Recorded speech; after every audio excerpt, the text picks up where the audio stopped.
Hello, good day students. तो आज हमारा वीडियो बेटा वही चैप्टर हमारा वही लीनियर प्रोग्रामिंग है और हमारी थर्ड वीडियो है इस चैप्टर में। हमने फर्स्ट वीडियो में एलोकेशन प्रॉब्लम डिस्कस की है, सेकंड में हमने मैन्युफैक्चरिंग प्रॉब्लम डिस्कस की है और अब थर्ड वीडियो में हम डाइट प्रॉब्लम्स को डिस्कस करेंगे। उसके कुछ क्वेश्चन इसमें मिक्सअप करके दिए हुए हैं, कहीं सीरियल वाइज नहीं है वो। तो डाइट प्रॉब्लम के पहले तो क्वेश्चंस नोट कर लो। आपकी जो बुक है एनसीईआरटी की बुक, उसमें एक्सरसाइज 12.2 में क्वेश्चन नंबर 1, 9 एंड 10 और मिसलेनियस एक्सरसाइज में क्वेश्चन नंबर 1, 2, 3, 8 और ये दो एग्जाम्पल्स हैं, example number 6 and example number 9। ये सभी के सभी क्वेश्चन डाइट प्रॉब्लम से रिलेटेड हैं। इन सभी को हम डिस्कस करेंगे अभी आज, और जो इसमें से हम 2-3 क्वेश्चन डिस्कस करेंगे, बाकी जो क्वेश्चन रह जाएंगे उनको आप सोल्व करके देखेंगे, आपसे आराम से सोल्व हो जाएंगे। तो पहली बात तो what is diet problem, diet problem क्या होती है। तो डाइट प्रॉब्लम हमने पहले वीडियो में भी डिस्कस किया था। सपोज हमने कोई पेइंग गेस्ट कोई हॉस्टल बना लिया बच्चों के लिए, हम उस हॉस्टल में बच्चों का एडमिशन कर रहे हैं और उनकी डाइट का हमने खुद केयर करना है। तो हमने बच्चों को प्रॉमिस किया कि हम आपको डाइट में कम से कम 10 यूनिट्स मिनरल्स की, 10 यूनिट्स विटामिन की, 10-11 यूनिट्स विटामिन बी की, इस तरह से उनकी कंडीशंस हमने बता दी कि हमारी डाइट में ये चीज़ें होती हैं।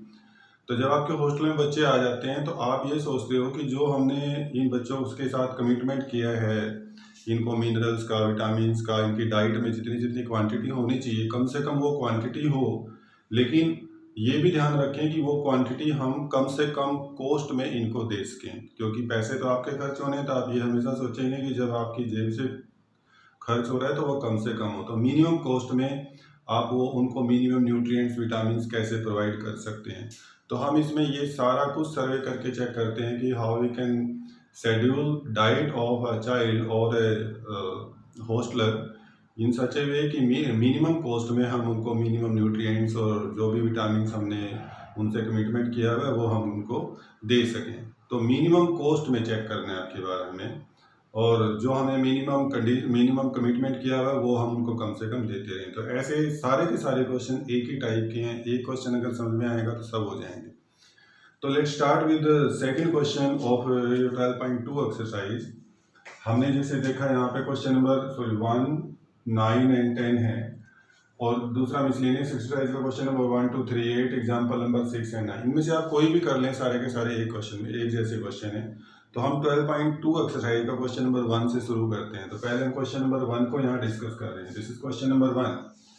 तो आपके पास बेटर होगा आप अपनी एनसीईआरटी बुक को अपने सामने रखें, क्योंकि स्टेटमेंट थोड़ी बड़ी होती है, तो आपके पास बुक होगी तो आप उसको ठीक से पढ़ सकेंगे। And then statement is, he said कि there is a woman Resma, question related to her, that he said question is, the statement is like this: Resma wishes to mix two types of food P and Q। मैं पहली video में बता चुका हूँ आपको कि चाहे production करनी हो तब भी दो तरह की प्रोडक्शन होगी, दो तरह के आइटम्स की प्रोडक्शन होगी। अगर दो डाइट तैयार करनी है तो उस डाइट में भी दो तरह का फूड मिक्स किया जाएगा। तो यहाँ पर भी जो डाइट तैयार करी जा रही है वो फूड पी और फूड क्यू से मिक्स की जा रही है। तो आप एक रफ टेबल बनाते आए हो, तो यहाँ पर भी आप वही रफ टेबल बनाएंगे बेटा। तो रफ टेबल में जैसे मैंने यहाँ लिख रखा है ऑलरेडी पहले से कि फूड पी और फूड क्यू, दो तरह के फूड पी और फूड क्यू है। तो दो वर्टिकल लाइंस आपकी बनानी है हमने। तो स्टेटमेंट इज लाइक दिस कि Reshma wishes to mix two types of food P and Q in such a way that vitamin content of the mixture contain at least 8 unit of vitamin A. भाई जो उस तरह उन दोनों foods को रेशमा इस तरह से मिक्स करती है कि उसमें विटामिन ए की कंटेंट कम से कम 8 यूनिट होनी चाहिए पर यूनिट, 8 यूनिट कम से कम 8 यूनिट होनी चाहिए पर डाइट। तो मैंने यहाँ पे लिखा विटामिन ए, विटामिन बी, उसने दो चीज़ों का ध्यान रखा है। विटामिन ए की क्वांटिटी कम से कम 8 यूनिट होनी चाहिए पर यूनिट, कम से कम एटलीस्ट वर्ड है, तो इसलिए vitamin A is greater than और इक्वल टू 8 यूनिट। 8 यूनिट या उससे ज़्यादा हो सकता है, एटलीस्ट 8 यूनिट का मतलब यही है। And 11 units of vitamin B, तो जो विटामिन बी है उसकी क्वांटिटी कम से कम 11 या 11 से ज़्यादा। आप समझ सकते हो, एट मोस्ट वर्ड होता तो यहाँ पे लेस देन और इक्वल टू का निशान होता है, एटलीस्ट वर्ड है तो ग्रेटर देन और इक्वल टू का निशान है। फिर आगे आता है बेटा, फूड पी कॉस्ट ₹60 पर KG and food Q cost ₹80 पर केजी। तो हमने क्या किया, पहले तो ऊपर फूड पी और फूड क्यू लिखा एंड लेट अस सपोज कि फूड पी रेशमा जो है वो फूड पी का x kg फूड क्यू के y kg में मिक्स कर देती है। मतलब x kg फूड को y kg फूड क्यू में मिक्स करके एक डाइट तैयार करती है जिसकी कॉस्ट उसके लिए मिनिमम होती है और उस फूड में ये मिनिमम न्यूट्रिएंट्स मिल जाते हैं। तो उस फूड की क्या क्या आइडेंटिफिकेशन है, क्या क्या कंडीशंस दे रखे हैं। तो वो कहता है कि जो उस फूड में विटामिन ए की क्वांटिटी कम से कम 8 यूनिट होनी चाहिए, विटामिन बी की 11 होनी चाहिए। ओके, जब मार्केट से परचेज करते हैं हम उस फूड को तो फूड पी 60 रुपये पर किलो मिलता है और फूड क्यू की कॉस्ट है 80 रुपीज़ पर केजी। तो आपकी कंडीशन, आपकी जो टारगेट रहेगा वो ये रहेगा कि कॉस्ट कम से कम आए, मिनिमम कॉस्ट में आप डाइट तैयार कर सकें। तो अब आगे जो आपने फूड खरीदा है 60 रुपये पर केजी और 80 रुपये पर केजी, उसमें देखिए पर केजी में कितने कितने विटामिन ए और विटामिन बी की अमाउंट हो। उसने आगे लाइन में लिखता है food P contain 3 unit per KG of vitamin A. The food P है बेटा दैट कंटेन 3 यूनिट्स पर KG of vitamin A. 3 units हैं 1 किलो में, तो x केजी है तो उसमें 3x केजी 3x यूनिट हो जाएगा। और विटामिन बी की 5 यूनिट है 1 केजी में, तो x केजी है तो यहाँ विटामिन बी की अमाउंट 5 यूनिट हो 5x यूनिट हो जाएंगे। 1 केजी में 5 यूनिट है तो x केजी में 5x यूनिट हो जाएंगे। ऐसे जब फूड क्यू को देखते हैं तो फूड क्यू की 4 यूनिट आती हैं 1 केजी में विटामिन ए की और 2 यूनिट आती हैं विटामिन बी की 1 केजी। ये स्टेटमेंट में सारा कुछ लिखा हुआ है। Food P contain 3 unit per KG of vitamin A, 5 unit of vitamin B, while food Q contains 4 units of vitamin A and 2 units of vitamin B, तो determine the minimum cost of the mixture। तो जिस तरह से mixture तैयार करेगी वो रेशमा, उसकी minimum cost तैयार करके बताओ। मिनिमम कॉस्ट तैयार करते हुए ध्यान रखना है कि उसकी कम से कम जो मिनिमम कमिटमेंट है वो पूरी हो जाए, यानी कि कम से कम 8 यूनिट विटामिन ए और कम से कम 11 यूनिट विटामिन बी के आ जाए। तो हम इसको स्टार्ट बिल्कुल वैसे ही करेंगे जैसे मैन्युफैक्चरिंग प्रॉब्लम्स को करते हैं। हम यहाँ लिखेंगे let Reshma mix x kg of food P with y kg of food Q to get the minimum cost, ये to meet the minimum cost, and also can write and also meet the minimum commitment which she had done with their students. तो then subject to constraint, क्या क्या बाउंडेशंस आ सकती है बेटा। पहली बाउंडेशंस vitamin A के लिए हैं कि विटामिन ए की क्वांटिटी कम से कम 8 यूनिट होनी चाहिए आपकी डाइट में। तो 8 यूनिट कहाँ से आएगी, जब तुमने x केजी और y केजी को मिक्स किया है तो x केजी में से विटामिन की कितनी यूनिट मिली, 1 केजी में से 3 यूनिट मिलती हैं, तो x केजी में से कितनी यूनिट मिलेंगे, 3x। देखिए ध्यान से, 1 केजी अगर हम फूड पी लेते हैं तो उसमें से 3 यूनिट विटामिन ए की मिल जाती है, लेकिन हमने x केजी फूड पी ले लिया तो उसमें से 3x यूनिट विटामिन ए की हो जाएंगे। और उधर जो फूड क्यू है उसके 1 केजी में से 4 यूनिट आती हैं, तो y केजी फूड है तो वहां से 4y हो जाएगा, 4y।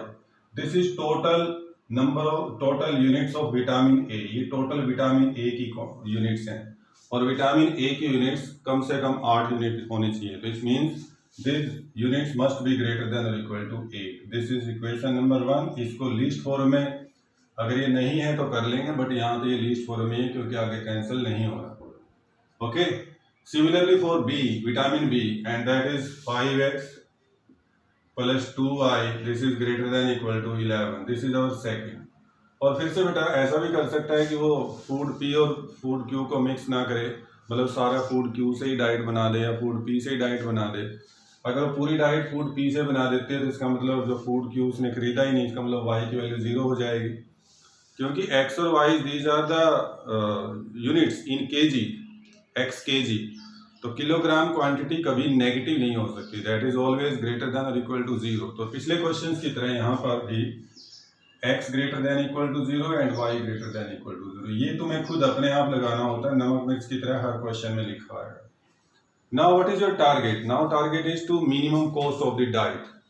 तो कॉस्ट ऑफ डाइट मतलब 1 किलो खरीदना पड़ता है उसे फूड पी तो 60 रुपये पे करेगी, तो उसने कितना खरीदा है, x केजी। तो इसलिए यहाँ पे हम लिखेंगे बेटे जो आपका ऑप्टिमल सॉल्यूशन बोलते थे हम उसको, दिस इज कॉस्ट। अब की बार वो कॉस्ट है उसको हम z से लिखेंगे, that is 60y plus 60x plus 80y and this cost is to be minimum. ये कॉस्ट हमारी मिनिमम होनी चाहिए। और अब आपके एक तरह से 6 में से 3 नंबर पूरे हो जाते हैं। उसके बाद आप 11th क्लास का काम शुरू करेंगे। इसमें हम ग्राफ बनाना शुरू करते हैं। ग्राफ बनाने के लिए मैंने सुबह पहले वीडियो में डिस्कस किया था, 2 स्टेप आप लेके चलेंगे बेटा। पहला, कंसीडर इक्वेशंस। हर एक क्वेश्चन एक जैसा है, सारे के सारे क्वेश्चन एक जैसे हैं, बस प्रैक्टिस मांगता है, थोड़ी सी प्रैक्टिस कर लेंगे तो काम बन जाएगा। 3x + 4y = 8 और सेकंड इक्वेशन है बेटे 5x + 2y = 11। मैं पहले बता चुका हूँ, it is on your choice. आपने टेबल बनाना है तो टेबल से ग्राफ बना दो, नहीं तो इंटरसेप्ट फॉर्म से बना सकते हैं। तो अगर इंटरसेप्ट फॉर्म से बनाते हैं तो x / 8/3 हो जाएगा, y/2 = 1। 8 से डिवाइड कर दिया हमने, और इधर x/11/5 एंड प्लस y/11/2 = 1। तो बेटा इससे आप अपना ग्राफ तैयार कर सकते हैं। ये रफ टेबल आपने अपनी फेयर कॉपी में और एग्जाम कॉपी में बना के रखनी है। मैं यहाँ मिटा देता हूँ क्योंकि जगह कम है, और आपने नहीं मिटानी है, आपको बना के रखनी है। तो मैं यहाँ पे इसका ग्राफ तैयार करते हैं। तो हमें पता है, फिर से वही बात आ जाती है, x और y > 0 है तो इसका मतलब फिजिबल रीजन फर्स्ट क्वाड्रेंट में होगा। तो हम फर्स्ट क्वाड्रेंट को ज़्यादा स्पेस देंगे और सेकंड थर्ड को थोड़ा कम। तो this one is x positive, this is x negative, यहाँ पे y positive then y negative, और इधर ओरिजिन है बेटा 0 0। अपना स्केल डिसाइड करिए। तो देखो जरा, x में 8/3 that is near about 3, 11/2 this is near about 5, तो मतलब 5 तक आपका मैक्सिमम है। तो ग्राफ बहुत छोटा नहीं होना चाहिए, बहुत बड़ा भी नहीं होना चाहिए। अब 5 तक ही जाना है तो पॉइंट तुम्हें 50 तक लगाने की जरूरत नहीं है, 5 तक ही लगाओ, 7 तक लगा लो, 10 तक लगा लो मैक्सिमम। तो मैं 5 तक ही लगाता हूँ। तो 1 2 3 4 एंड दिस इज 5। इधर भी आप ऐसे लगा लो, 1 2 3 4 एंड दिस इज 5। इस तरह से अरेंज कर लो चीज़ों को। और अब आप देखिए क्या कर सकते हैं। पहला 8/3, आप थोड़ा इमेजिन करिए 8/3 क्या होता है। दिस इज 3 × 2 एंड 2.6 के आसपास आएगा, 2.66 कुछ आता है। तो हमें एग्जैक्ट जाने की कहीं जरूरत नहीं पड़ेगी। तो 2.6 मतलब 2.5 से थोड़ा सा आगे यहाँ पे लिखो, और इस पॉइंट को आपने 2.6 नहीं लिखना है एग्जैक्टली, क्योंकि दिस इज नॉट एग्जैक्टली 2.6। तो it's better to write this is 8/3 और 0। 2.6 is not exact value, so that's why better to write 8/3। And दूसरा इंटरसेप्ट 2 है, जो इधर 2 आ रहा है, तो इसको स्केल पेंसिल से मिला दो। और जो पहले वीडियोस में किया है वही रिपीट हो रहा है ज्यादातर काम। इसकी इक्वेशन भी लिखिए। तो इसकी इक्वेशन आ रही है 3x + 4y = 8। हाँ जी बेटा, दूसरी इक्वेशन that is x/11/5। तो this 11/5 this is nothing but 2.2। तो 2.2 कहाँ आएगा? तो 2.2 तो उससे पहले आ जाएगा, दिस इज 2.2। तो ये हमारा नंबर 2 है, तो इसके कोऑर्डिनेट हो जाएंगे। This coordinate of this point is what, that is 2.2 या 11/5 और 0 लिख सकते हैं। यहाँ साइड में दूर करके लिख दें ऐसे। और उधर 11/2, 11/2 का मतलब होगा दिस इज 5.5। तो 5.5 बच्चे ये 5 था, तो ये 6 कहीं यहाँ तक आता है, तो इसके बीच में कहीं दिस इज 5.5, 11/2, तो ये आ रहा है। इसको मिला दो आप ऐसे। देखो फिर से लाइन क्रॉस कर रही है जैसे हमने पहले वीडियो में किया, बिल्कुल वैसे ही आ रहा है डायग्राम ये भी। तो this line is 5x + 2y = 11। ये हमारी लाइन ये। नाउ नेक्स्ट सेकंड स्टेप, उसमें आप शेडेड रीजन डिसाइड करो। तो लिखिए कंसीडर इनइक्वालिटीज को लेके चलेंगे बेटे। तो पहली इनइक्वालिटी 3x + 4y > 8। तो दूसरी इनइक्वालिटी 5x + 2y > 11। और आपको पता होना चाहिए यहाँ पे आपने क्या काम करना है। 0 0 पुट करेंगे, क्योंकि कोई भी लाइन ओरिजिन से पास नहीं हो रही। बेस्ट रहता है, सबसे बेस्ट की 0 0 ही पुट कर दो, नहीं तो कोई दूसरा पॉइंट भी पुट कर सकते हो, 1 0 0 1 कुछ भी, बस वो लाइनों के ऊपर नहीं होना चाहिए। तो दिस इज 0 > 8। तो दिस इज फॉल्स। अब की बार फॉल्स आ रहा है, तो फॉल्स होगा तो 11th में याद करो। तो therefore feasible region that lies away word use होगा, अवे फ्रॉम 0 0। अवे जाएगा जी, आप फिर से चेक करो अवे कहाँ होगा बेटा। तो हमारी लाइन 3x + 4y ये वाली लाइन है, ओरिजिन यहाँ है, तो अवे का मतलब बाहर की साइड में, इस तरफ। आप पेंसिल से स्केल से थोड़ा सा निशान लगा लो, छोटा सा, आपको एक आइडिया रहे कि रीजन हमारा आउटसाइड है। दूसरे में भी आप 0 0 पुट कर दो, तो 0 0 पुट करते हो तो 0 greater than 11, this is also false, ये भी फॉल्स आ रहा है क्योंकि 0 11 से बड़ा नहीं होता। तो again you have to write therefore जो फिजिबल रीजन है that lies away from origin, वो फिर से ओरिजिन से अवे है। तो अवे फ्रॉम ओरिजिन का मतलब ये हमारा ओरिजिन है 0, अवे ये उससे उधर राइट साइड में, तो इधर आ रहा है away from origin this one. तो अब आप चेक कर लो कौन सा रीजन बनता है अभी तक का बेटा। इससे उधर जाना था, ये कट जाएगा, ये भी कट जाएगा, ये सब कट जाएगा। उसके बाद तो ये सब जो कट जाएगा उसे हटा दो, उसे साफ कर दो, उसमें कोई क्रॉस नहीं लगाना, कुछ नहीं करना। तो आपके पास जो रीजन रह जाता है वो यहाँ पे ये रह जाता है, ये सारा पोर्शन ये भी रह जाता है। और अगर मैं इसको थोड़ा ऊपर बढ़ाऊं, ये थोड़ा सा ऊपर बढ़ना चाहिए था, अगर इसको ये वाई एक्सिस यहाँ तक ले जाएं हम, ये वाई एक्सिस है बेटे, तो ये लाइन इसकी और ऊपर तक बढ़ रही है। तो आप देखेंगे कि इसमें ये रीजन तो आ ही रहा है, साथ में ये रीजन भी आ रहा है और ये वाला रीजन भी आएगा। मतलब इसमें फोर्थ क्वाड्रेंट भी आ रहा है, तो साथ में ये वाला पोर्शन सेकंड क्वाड्रेंट भी आएगा। मैं इसको मिटा के दिखाता हूँ साफ करके बिल्कुल। ये आपने नोट कर लिए होंगे इन क्वेश्चन नंबर तो इसमें बता ये रीजन और ये रीजन भी आएगा, क्योंकि इस लाइन से उस तरफ का रीजन है, तो ये पोर्शन भी रह जाता है, ये भी रह जाता है। तो फर्स्ट क्वाड्रेंट आता है, कुछ फोर्थ का आता है पार्ट, कुछ सेकंड का भी आता है। लेकिन अब हम देखेंगे ध्यान से इन दो इक्वेशंस को जिसमें लिखा हुआ है x and y greater than 0। तो आप यहाँ फिर मेंशन करोगे but as x and y greater than equal to 0। तो इसका मतलब फिजिबल सॉल्यूशन कह सकते हो, क्योंकि अब फाइनल रीजन आ रहा है। जो फिजिबल सॉल्यूशन है that lies in first quadrant only, वो पहले क्वाड्रेंट में ही आएगा। जैसे पिछले क्वेश्चन में भी रीजन इधर आ जाता था, सेकंड थर्ड फोर्थ में वो हटाना होता था, तो अभी भी सेकंड में और फोर्थ में आया तो वो हटेगा, ये हटेगा और इधर से ये हटेगा। तो हमारे पास सिर्फ फर्स्ट का रह जाएगा। और इसको आप सारे को रब करके दिमाग से इसको भी हटा देंगे, बल्कि ये समझने के लिए लगाया हमने। तो आप इसको ऐसे सेटिंग करो, आपको बाउंड्री साफ साफ नजर आनी चाहिए, ये ऐसे मुड़ जाएगा इस तरह से। और अब की बार जो सेटेड रीजन आएगा वो ओपन रहेगा, यानी कि वो पिछली बार तो क्लोज्ड आ जाता था, उसकी चारों तरफ बाउंड्री होती थी, उसके कॉर्नर्स होते थे।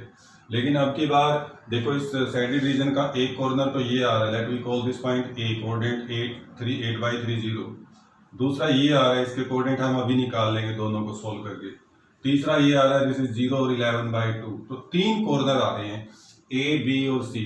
लेकिन आप देखते हो ये जो सेटेड रीजन है दिस इज नॉट क्लोज्ड, ये तो उधर से तो ओपन है, ये आगे चलता जाएगा, कभी क्लोज नहीं होता। तो डाइट प्रॉब्लम में खासकर जिन क्वेश्चंस में मिनिमम कॉस्ट निकालते हैं, नॉट ऑल, कुछ क्वेश्चंस में जिनमें मिनिमम चीज निकाली जाती है, मिनिमम कॉस्ट या समथिंग, वहां पे रीजन ओपन आ सकता है। जो सेटेड पोर्शन है वो ओपन हो सकता है, अदरवाइज ज्यादातर में क्लोज्ड सोल्यूशन होता है। लेकिन जैसे यहाँ पे ओपन सोल्यूशन भी हो सकता है। अगर ओपन सोल्यूशन है जिस तरह इस क्वेश्चन में है, तो हमारे क्वेश्चन में थोड़ा सा एक्सटेंशन आती है, थोड़ा सा हमें एक्स्ट्रा क्वेश्चन करना पड़ता है, एक पार्ट इसमें ऐड करना पड़ता है अगर कभी भी ओपन सेटेड पोर्शन आ जाए तो हम इसमें करके दिखाएंगे, क्योंकि इसमें ओपन सेटेड पोर्शन है। तो पहली बात तो आप सीखिए कि इंटरवल्स हम सारे के सारे कॉर्नर पॉइंट्स हम ले लें सेटेड रीजन के। तो feasible solution lies in first quadrant, आप यहाँ लिख सकते हो, therefore settled portion represent the required solution of the given inequality, जैसे हम 11th में करके दिखाते हैं। लेकिन हमारा टारगेट तो वो है कि जेड की वैल्यू हमने निकालनी है मिनिमम। हमारा टारगेट तो ये है, जैसे हम पिछले क्वेश्चन में करते आए थे, वहां प्रॉफिट मैक्सिमम होता था, तो यहाँ कॉस्ट है तो मिनिमम हो जाएगी। तो आप उसी तरह से कॉर्नर पॉइंट को सिलेक्ट करिए बेटा। तो कॉर्नर पॉइंट्स के सिलेक्ट करने के लिए वही टेबल बनेगी आपकी। तो टेबल बनाओ। टेबल किस तरह बनेगी जी, देखो पहले पॉइंट मेंशन करो जैसे पहले बनाते आए हैं, फिर जेड लिख लो, this is 60x plus 80y। और पहला पॉइंट ओरिजिन नहीं आ रहा आपकी, पहला पॉइंट ए, तो ए के कोऑर्डिनेट हैं 8/30। बी के कोऑर्डिनेट हम अभी निकाल लेते हैं, और सी पॉइंट के कोऑर्डिनेट है 0, 11/2। ये तीन ही कॉर्नर पॉइंट है। तो तीनों कॉर्नर पॉइंट्स पर हम जेड की वैल्यू निकाल लेंगे और उस वैल्यू को सिलेक्ट कर लेंगे जो वैल्यू मिनिमम होगी। दैट्स ऑल, जैसे पिछले क्वेश्चन में होता था, बिल्कुल डिट्टो सेम है। ओके पहले तो हम चलो कंप्लीट करते हैं, उसके बाद ओपन इंटरवल का डिस्कशन उसके बाद में होगा। तो first of all we need to find coordinate of point B. तो बी पॉइंट के लिए इन दोनों इक्वेशंस को सोल्व करो। 5x + 2y इक्वल टू कितना बनेगा ये क्या था ये 5x + 2y equal to 11। This is 11। इन दोनों में से बेटा सोल्व करो x की वैल्यू को। तो बेटर पहली इक्वेशन जैसे लिख लेता हूँ, रफ में कर लेना है। 4y = 8। सेकेंड इक्वेशन को 2 से मल्टीप्लाई कर लो तो 10x + 4y = 22। तो ये क्यों किया, क्योंकि 4y कैंसिल हो रहा है। तो -7x = 22 में से 8 निकाल दो तो 14 बच जाता है माइनस का। तो x की वैल्यू 2 आती है बच्चे। x तो 2 है और x की वैल्यू 2 कहीं भी रख दो, यहाँ रख दो। तो 5x + 4 = 11। तो 5x = 7। 11 में से 7 जाएंगे तो 4 रह जाएगा। तो x की वैल्यू हो जाती है 7/5। 7/5 x, सॉरी y की वैल्यू ये, अरे x की वैल्यू 2 थी, सॉरी मैंने गलत कर दिया। x की वैल्यू 2 थी तो 10 + 2y = 11। तो 2y = 1। तो y की वैल्यू बेटा 1/2 आती है। y की वैल्यू 1/2। तो दिस इज 2 और 1/2। ये आप रफ में करके कर सकते हैं, जो भी कोऑर्डिनेट्स की वैल्यू निकालनी। Now put this values in this one and find the value of z। और हमने मिनिमम वैल्यू निकालनी है। तो 8/3 पुट करो बेटा। 16 × 8/3 दैट इज 20। 8 × 16 160 आ रहा है। फिर 60 × 2 + 80 × 1/2 that is 120 + 40 this is also 160। ये भी 160 आ रही है। मैंने कहा था पिछले वीडियो में कि कई बार मैक्सिमम और मिनिमम वैल्यू एक से ज्यादा पॉइंट पे आ सकती है। तो यहाँ दो जगह सेम वैल्यू आ रही है मिनिमम, कोई बात नहीं। तीसरा फिर 60 × 0 + 80 × 11/2 तो दिस इज ये 440 आ जाती है। तो बहुत ज्यादा है। तो आप यहाँ पे इन दोनों पॉइंटों को ऐसे पॉइंटर लगा दो and these two values are minimum. यहाँ पे ऐसे these two values are minimum. पहले हम एक में लगाते थे, अब दो में मिनिमम है तो दोनों में मेंशन कर दें। ध्यान से देखिए, दोनों में मेंशन कर दें। अब प्रॉब्लम कहाँ आती है बच्चे, वो सुनिए। अगर ये क्लोज्ड इंटरवल होता तो ये क्वेश्चन यहीं खत्म हो जाता। अगर ये क्वेश्चन क्लोज इंटरवल का होता तो ये क्वेश्चन यहीं पे खत्म हो जाता। हम लिख देते minimum cost of the diet is ₹160 and that is possible in 2 cases when Reshma mix 8/3 kg offered food P only, या when Reshma prepare his diet with 8/3 kg of food P only, not food with food Q, or when she mix 2 kg of food P with half kg of food Q. In both the cases she can get the minimum cost.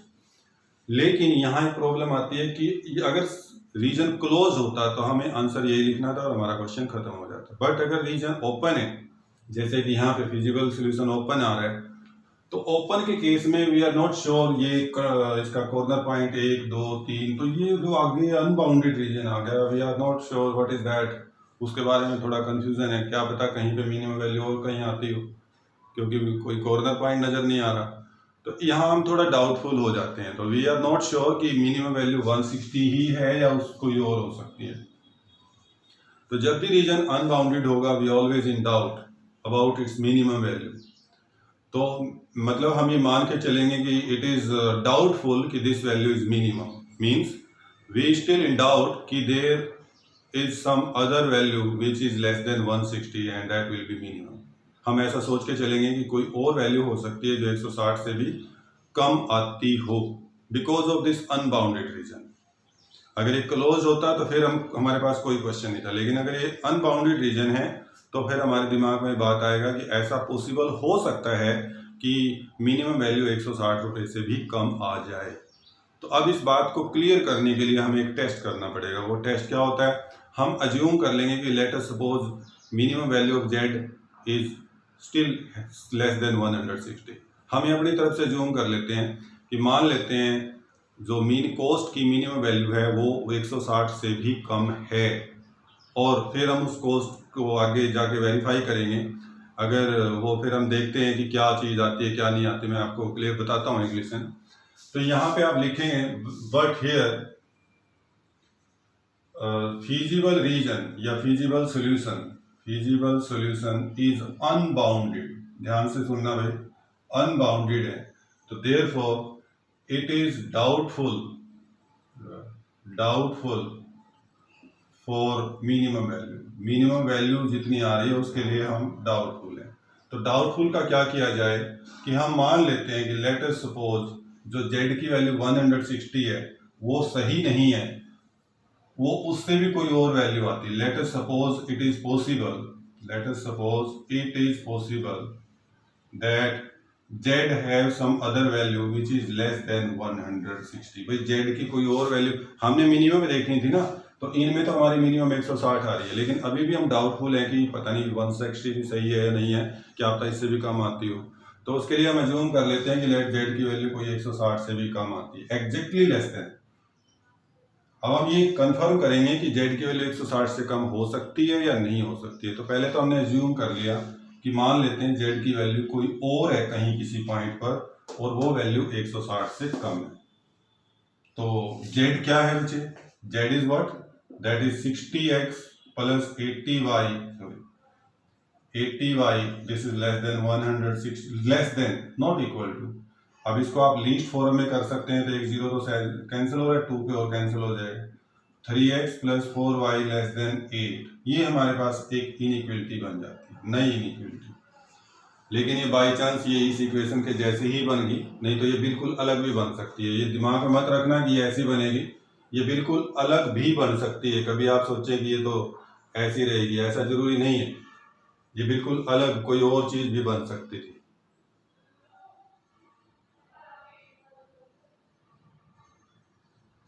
तो अब क्या किया जाए? अब यहाँ पे इसके लिए हमें दोबारा से फिर वही काम करना पड़ेगा जो हम शुरू से करते आ रहे हैं। पहले हमें इसका ग्राफ ड्रॉ करना पड़ेगा।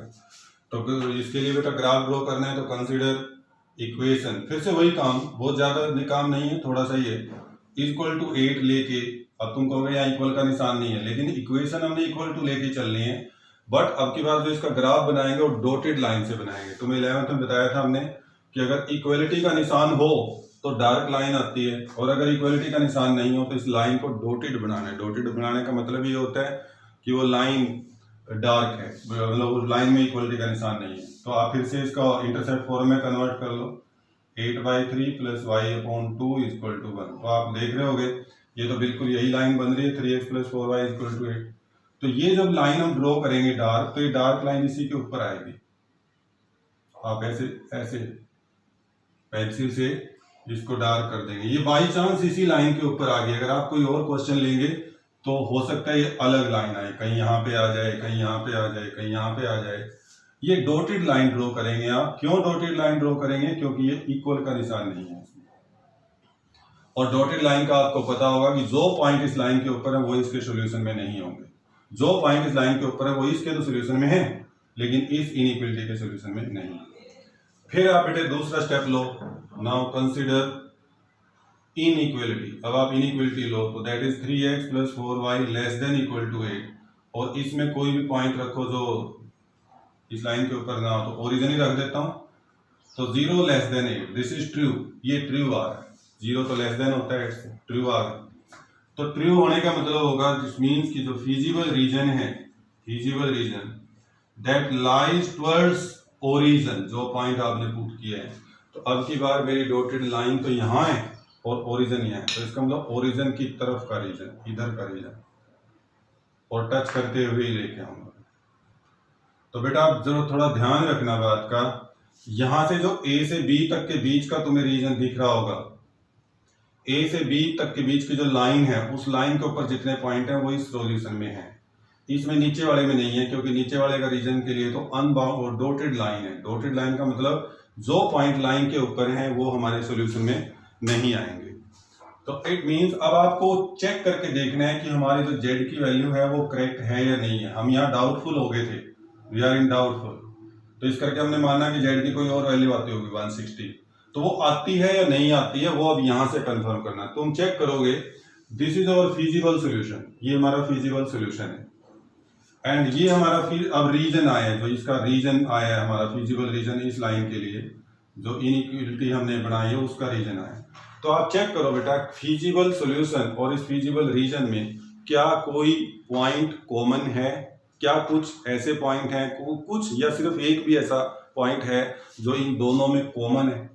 तुम कहोगे, तुम डाउट में पड़ जाओगे मैं ये पूछ रहा हूँ कि क्या इस फिजिबल रीजन में के में जो डॉटेड पोर्शन दिया है और इधर हमारा ये आ रहा है शेडेड पोर्शन और इधर वाला है, क्या उनमें कोई एक पॉइंट भी कॉमन है? तो तुम्हारे दिमाग में आता है यस सर ए कॉमन है या बी कॉमन है या ए बी के बीच में लाइन वो कॉमन है। नो, ए पॉइंट इस फिजिबल सॉल्यूशन में है, इसमें नहीं है, क्योंकि ए में से तो जो लाइन पास हो रही है इसके लिए वो डॉटेड लाइन है और ए पॉइंट डॉटेड लाइन के ऊपर नहीं आएगा क्योंकि यहाँ लेस देन का निशान है।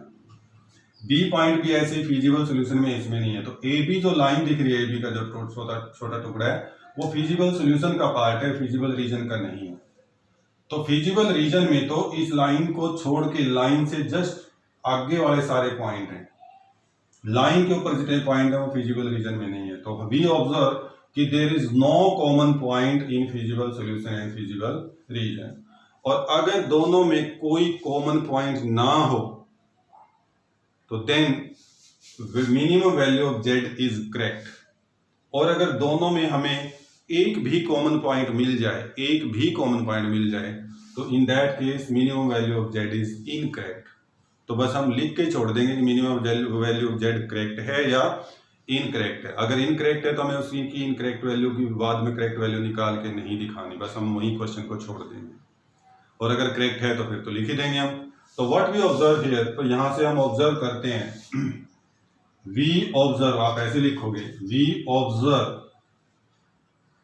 Observe that there is no common point, कोई भी no common point in feasible solution and feasible region of line. कौन सी लाइन? 3x प्लस क्या थी 4y लेस देन 8।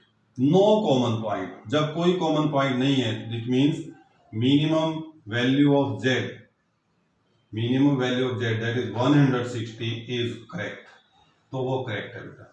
और अगर यहाँ पे कई बार ये जो डॉटेड लाइन है वो ऐसे पास होती, देखो ऐसे कई क्वेश्चंस में ऐसे आएगी तो ये रीजन आ रहा होता है, तो देखो बहुत सारे पॉइंट कॉमन आ जाते हैं। या कई बार ऐसा होगा एक ही पॉइंट कॉमन आएगा, तो यहाँ लिख देना कि we observe that there are some common point in feasible solution and this feasible region, तो therefore minimum value of Z is incorrect. तो वहां पे वैल्यू इनकरेक्ट हो जाएगी। तो जब भी रीजन अनबाउंडेड आता है भाई, हमें ये इतना क्वेश्चन अलग से करना पड़ता है। डाइट प्रॉब्लम में खासकर इस तरह के क्वेश्चन आ जाते हैं, तो इसमें घबराने की जरूरत नहीं है, कोई ऐसी ज्यादा प्रॉब्लम नहीं आएगी। लेकिन फिर भी हमें जब भी ध्यान रखना चाहिए कि कभी भी कुछ ऐसी प्रॉब्लम लगती है तो हम उसको इस तरह से डिस्कस कर सकते हैं। ओके, तो आप इस क्वेश्चन को करके देखना, कोई प्रॉब्लम रहेगी तो हम फिर बाद में फिर एक बार और डिस्कस कर लेंगे इसको। ओके जी, गुड डे।